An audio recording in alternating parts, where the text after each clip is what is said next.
दोस्तों, हिंदू धर्म ग्रंथों के अनुसार परमपिता ब्रह्मा जी ने सृष्टि की रचना के पश्चात कालखंड यानी कि समय को 4 युगों में विभाजित किया था, जिन्हें सतयुग, त्रेता युग, द्वापर युग और कलयुग के नाम से जाना जाता है।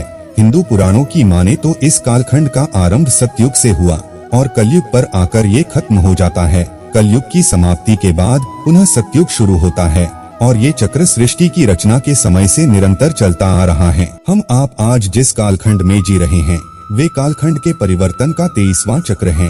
अब आप सोच रहे होंगे कि भला इन 4 युगों में ऐसा क्या अलग होता है जो ब्रह्मा जी को कालखंड को 4 युगों में विभाजित करना पड़ा। तो मित्रों, इसका उत्तर हमें मिलता है हिंदू धर्म के लिंग पुराण में, जिसमें इन चारों युगों में क्या असमानता है विस्तार से बताया गया है, और ये भी कि कैसे युग में आने वाले बदलाव से मनुष्य के लक्षणों में भी परिवर्तन आता है। सर्वप्रथम मिलकर जानेंगे सतयुग के बारे में। लिंग पुराण के अनुसार सृष्टि की रचना के पश्चात ब्रह्मा जी ने जब समय अर्थात कालखंड को 4 युगों में बांटा, तब सबसे पहले खंड का नाम सतयुग रखा गया। इसके बाद के कालखंड का नाम त्रेता, फिर द्वापर और फिर अंतिम कालखंड का नाम कलयुग रखा गया। पहले कालखंड यानी कि सतयुग में सभी मनुष्यों का एक ही धर्म होता है और वे धर्म है स्वार्थ का त्याग, यानी कि सतयुग के मनुष्यों में कोई भी स्वार्थी नहीं होता, सभी एक दूसरे की मदद किया करते हैं। उस युग में किसी भी मनुष्य को किसी भी तरह की कोई बीमारी नहीं होती थी, जिसका कारण होता है कि सतयुग में मनुष्य अपनी सभी इंद्रियों को संयम में रखता है, कोई किसी के गुणों में दोष नहीं देखता।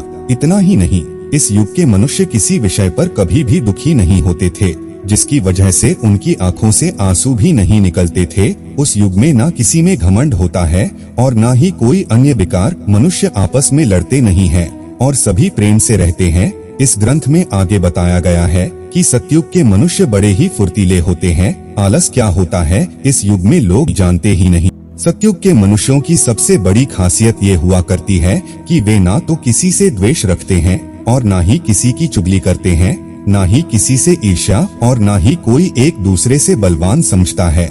सतयुग में सभी मनुष्य अपने अपने कर्तव्यों का पालन करते हैं। सतयुग में सभी वर्णों के मनुष्य पर ब्रह्मा परमात्मा के उद्देश्य से सभी अनुष्ठान कर सकते हैं।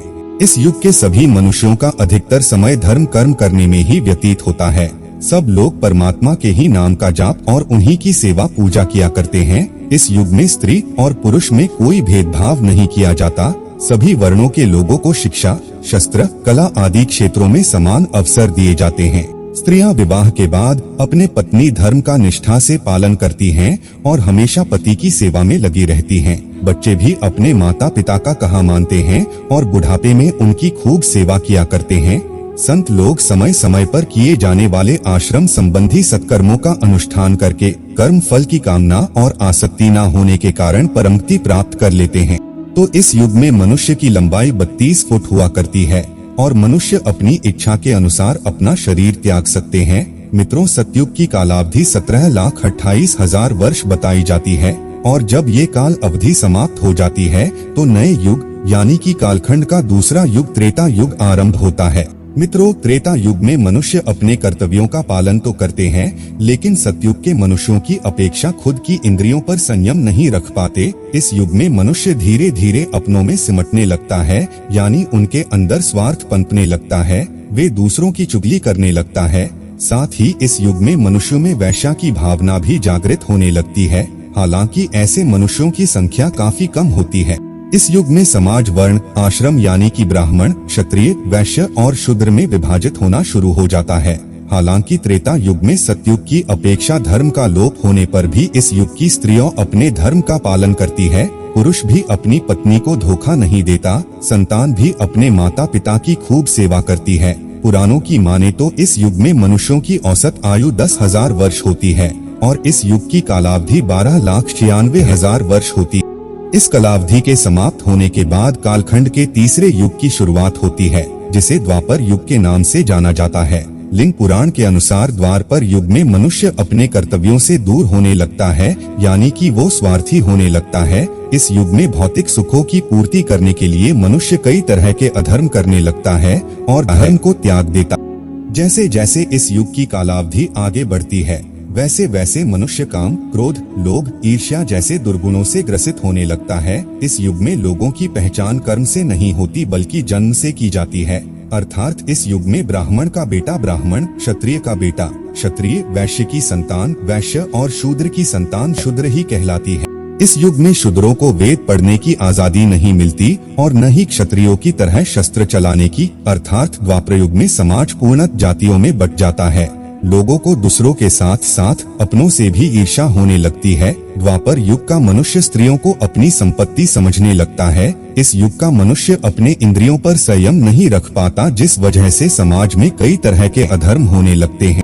स्त्रियों की इज्जत के साथ खेला जाता है और संतान भी अपने माँ बाप की आज्ञा का पालन नहीं करती। और मित्रों, यही सारी वजह थी कि इस युग में महाभारत जैसा महायुद्ध भी हुआ था। देखे तो इस युद्ध का मूल कारण वही सब था जो लिंग पुराण में बताया गया है।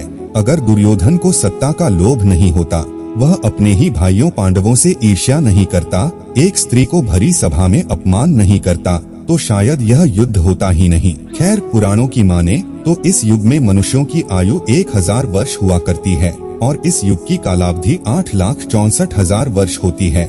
और इस अवधि के समाप्त होने पर ही कालखंड का अंतिम युग यानी कि कलयुग आरंभ होता है। मित्रों, कलयुग के मनुष्य कैसे होते हैं, इसे जानने से पहले आपके लिए यह जानना आवश्यक है, आखिर युग के हिसाब से मनुष्य में यह परिवर्तन कैसे होते हैं। दरअसल सतयुग में धर्म का आधार 4 पैर पर होता है, जो त्रेता में 3 पैर वाला, द्वापर में 2 पैर वाला और कलयुग में सिर्फ 1 पैर वाला रह जाता है। धर्म के लोप होने के कारण मनुष्यों की प्रवृत्ति में भी बदलाव होने लगता है, जिसकी वजह से मनुष्यों में युग के हिसाब से कलेश, शरीर रोग तथा द्वंद्व बढ़ने लगता है। इसी अनुपात में वेद शास्त्रों को मनुष्य त्यागने लगता है और अंतिम कालखंड यानी कि जब कलयुग आता है तो में मनुष्य माया, असूया और तपस्वियों का वध करने लगते हैं। इस युग में मनुष्य अधार्मिक, अनाचारी, महाक्रोधी और अल्प बुद्धि वाले होते हैं। इस युग में सभी अपने कर्तव्यों से मुंह मोड़ लेते हैं, जैसे कि ब्राह्मण वेद पढ़ना छोड़ देते हैं, क्षत्रिय प्रजा की रक्षा नहीं करती, लोग गर्भ में ही लड़कियों को मार देते हैं, जिसे पुराण में भी भ्रूण हत्या कहा गया है। इस युग में चोर प्रवृत्ति के लोग भोली भाली प्रजा पर शासन करते हैं। इस युग में लोग तप और यज्ञ के फल को भी बेचे डालते हैं। कलयुग की स्त्री हो या पुरुष, कोई भी अपने धर्म का पालन नहीं करता। इस युग में स्त्रियों का सम्मान न के बराबर रह जाता है। काम, क्रोध, लोभ और स्वार्थ में वृद्धि के कारण हिंसात्मक घटनाएं बढ़ने लगती है। लोग एक दूसरे से लड़ने लगते हैं, एक दूसरे की हत्या करने लगते हैं। संतान अपने माता पिता की सेवा नहीं करती, वो उनका हाल चाल तक नहीं लेती। कलयुग में मनुष्य की लंबाई 5 से 7 फुट रह जाती है। साथ ही कलयुग में मनुष्यों की औसत आयु घटकर 83 वर्ष रह जाती है। मित्रों, अब आप सोच रहे होंगे कि आखिर युग परिवर्तन के साथ मनुष्यों की लंबाई और आयु कम क्यों होती जाती है। तो मैं आपको बता दूं कि लिंग पुराण में बताया गया है कि जैसे जैसे युग परिवर्तित होता है, वैसे वैसे मनुष्य प्रकृति से दूर होता जाता है और भोग विलास में लीन होता जाता है, जिसकी वजह से मनुष्यों का शरीर कई तरह के रोगों से घिर जाता है और मनुष्यों में काम, क्रोध, लोभ जैसे तामसे का गुण बढ़ने लगते हैं और वे क्रोध और चिंता के सागर में डूब जाता है, जिस वजह से समय के साथ साथ मनुष्यों की लंबाई और आयु कम होने लगती है। इस पुराण में कलयुग की अवधि को 4,32,000 वर्ष बताया गया है और जब ये अवधि समाप्त होती है तब सृष्टि के एक नए चक्र का आरंभ होता है और एक बार पुनः सतयुग आरंभ होता है। चारों युगों में कलयुग को वैसे तो सबसे शापित युग बताया गया है, लेकिन मित्रों, कलयुग की सबसे बड़ी खासियत ये है कि कलयुग में सिर्फ एक दिन किया हुआ धर्म का काम सतयुग में 10 वर्ष, त्रेता में 1 वर्ष और द्वापर में 1 माह किए गए धर्म के बराबर होता है।